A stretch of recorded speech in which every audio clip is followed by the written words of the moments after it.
What's good, y'all? It's Joe Conan. And today we're going to be talking about cognitive attunement, right? So, when it comes to cognitive attunement, what is cognitive attunement? Cognitive attunement is the practice of aligning your awareness with specific frequencies of information so that you can perceive, process, and respond from conscious clarity. The reason why we're focused on this today is because the more that you tune your cognitive awareness to the frequency that you want it to vibrate on, it filters out mental noise and distractions, enhances intuition and discernment, improves decision making and energy management, and also aligns you with the information that serves your highest timeline at that point in time. We also have over here train your mind tuned to the frequencies that align you with truth, purpose, and power. And here we talk about how to do that. As you guys can see here, I have some information about theta and delta waves. We're going to get into that in a second. How to tune your mind to the information that you want. Number one, clarify intent. Know what you're tuning for. Vague mind equals a scattered signal. When you want to tune your awareness to a certain frequency, what is your purpose for doing that? And what is your intention on being in that constant frequency of awareness, right? Let's say I want to tune my frequency to more astral information based upon what is going on in my dreams, and I want that to kind of manifest into my conscious mind through meditation or through work with theta waves.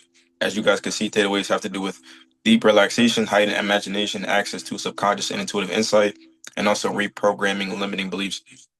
It is the bridge between the conscious mind and the subconscious mind. So, if I have a specific intention to extract information from my astral awareness, I can actually use that to go into meditation in like a theta wave type of state and use theta waves to manifest this information into my conscious mind, right? Number two, still the mind. Silence creates space. You can't tune into clarity through constant noise. Being in these brainwave states that are very relaxing, very grounding, right? It allows you to observe the energy that you want to observe and turn it into conscious information that you can then observe inside of your human awareness, inside of your middle world, inside of your human experience. Raise your frequency, clean your body, field, and space. Nature, herbs, breath, movement, and purpose align your signal. This is very important to do when grounding this information. We're going to go into that a little bit later. Focus your attention. Where your attention goes, energy flows. Hold it with presence.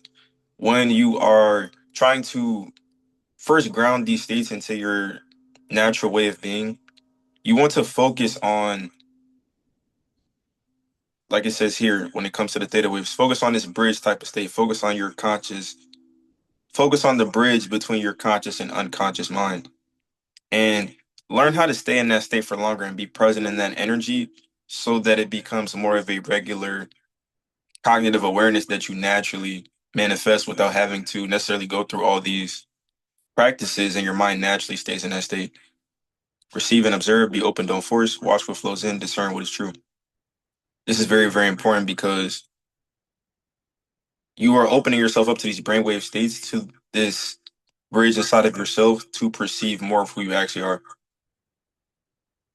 In order to receive, you have to observe and be able to discern what is in alignment with what you want to bring into your conscious expression, and what is not in alignment with and what is not in alignment with what you want to bring into your conscious expression, and how, and you have to know how to kind of release that and allow it to just pass by in your stream of consciousness, I want to say. All right, so now we're just going to talk about the theta and delta wave states so we all are clear on that. So I talked about the theta wave states a little bit. This is 4 through 7 hertz, deep relaxation, heightened imagination, access to subconscious and intuitive insight, and reprogramming your beliefs. When your mind is in a theta state, it is very malleable. And a lot of times your subconscious thoughts will come into your conscious mind for you to observe and either ground them into your character or kind of let them go into your stream of consciousness, like I said in the last point. This is a bridge state, and you can really use this awareness to reprogram the way that your inner world works. This is very, very important. Now, when you go to the delta state, delta is deep sleep and healing. This is the deepest state of sleep that we go into when we're not dreaming, we're not perceiving anything, we're simply just resting and allowing ourselves to build our energy back up. Access to the collective unconscious. Being in this state also puts you in a state of, I want to say, it kind of takes away your sense of self because Instead of observing like a dream or instead of observing any type of personal experience, you're just returning to source and becoming part of the collective unconscious. Cellular repair and energetic reset, like I was saying, and timeless awareness. This is because you are not existing in any given space. You are simply existing as you are. This is kind of what some people could also call the void state and losing your sense of self and just existing as nothingness and not even nothingness because nothingness is still something. So I would say you can also look at this like the void state. I know that's very talked about right now. This has to do with deep surrender and rooted connection to source. Like I was saying before, when you put yourself in this brainwave state, it is much easier to return to source and connect to source and replenish your energy that way. How they change your reactions. Lower reactivity to external stimuli, increased emotional regulation, respond from discernment and not impulse. When you tune your cognitive awareness to these frequencies, it's a lot easier to observe life and make more conscious choices in your reality because you're tuning your mind to already be in this observer state in this more relaxed, this more state of operating from awareness rather than from the mind. When we have conscious redirection, you have the remote, you are in control of what you put your attention on and how that manifests inside of your inner world. Number one, we have notice, become aware of the frequency you're in, emotion, thought, or the environment. Name this, identify the pattern or story that's running the signal. Release this is very important. Verbal confirmation. The goal would no longer serve, breathe, express, and transmute.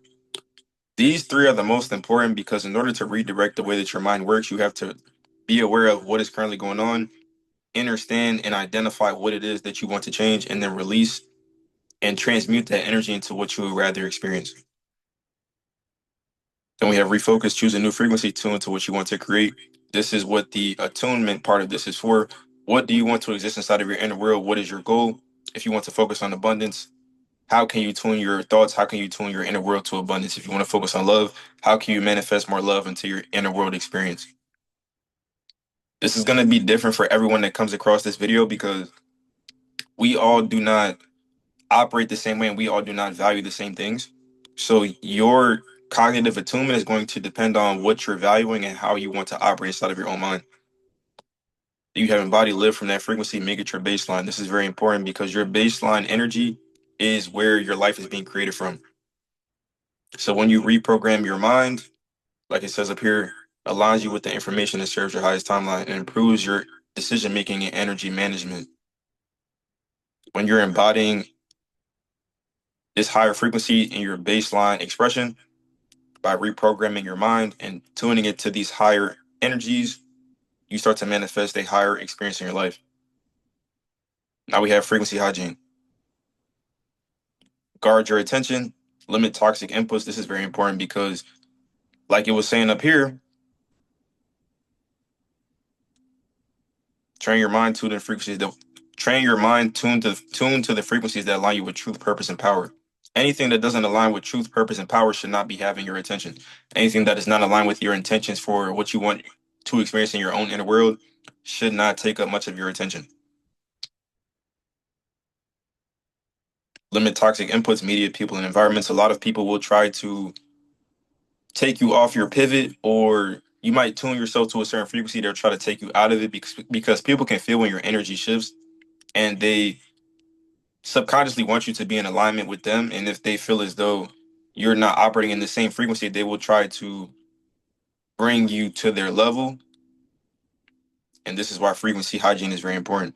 You have to feed your mind with high quality knowledge in order to remain in this higher frequency, spend time in nature, and silence is very important because the point of this is to make your inner world more accessible and more welcome for you to exist in. So silence is very important because that is the absence of external stimuli, and this increases the internal stimuli, the internal expressions that you are going to create. Use herbs, sound, and breath work to regulate your state. This is very important. You guys know I've talked about breath work. This is like an air magic practice. What I like to do is the 3-3-3 breath. I breathe in for 3, hold for 3, and exhale for 3 seconds. And of course, we have herbs that will help with this. The best herb that you can use for this practice is valerian root because valerian root kind of shuts down your nervous system. and just opens you up to your cognitive awareness. And it's much easier to tune your mind when it comes to changing the way that you naturally operate because your conscious mind is a lot more on the back burner and your awareness is what is most prominent. Some important things to remember: reality is frequency, your mind is the instrument, conscious attunement is mastery. Tune with purpose, receive with clarity, and create with power. Reality is frequency. That is the entire point. Wherever your frequency is vibrating at, that's what you will experience. This leads to creating with power. Once you start operating at your ideal frequency and you're able to master all these different aspects of yourself through tuning into your own power, you will be able to create whatever it is that you want from that state of power. Now we have some attunement practices here. We have set your intention and state 5 to 10 minutes. This is like a meditative state you can get into. Throw on some theta waves. This is best to do in the daytime because it puts you in between that conscious and subconscious awareness in that bridge state so you can program yourself for your day. Middle of the day, like 12 p.m., 1 o'clock, check your frequency and realign. 2 or 3 minutes, check what frequency you're operating on. What thoughts are you thinking? What emotions are you feeling? What is going on inside of yourself? Is it ideal? Do you need to tweak a few things? That is what that kind of midday check is about. Then we have evening, reflect, release, and drop into theta and delta. I know I said theta state was good for the rising, but when it comes to nighttime, it's also great for that because your subconscious mind is naturally active when the sun goes down. It's naturally more active. So when you get into the theta state, you can even access a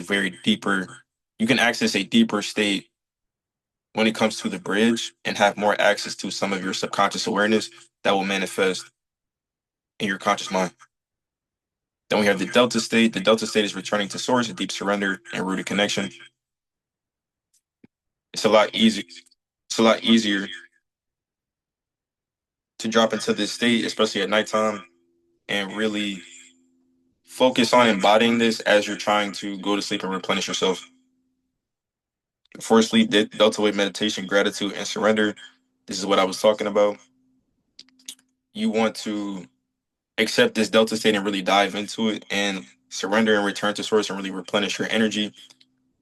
Anytime that you interact with source directly and really shut down all of your conscious awareness, when you return to the physical, your energy is kind of automatically reflecting that source divine connection that you have.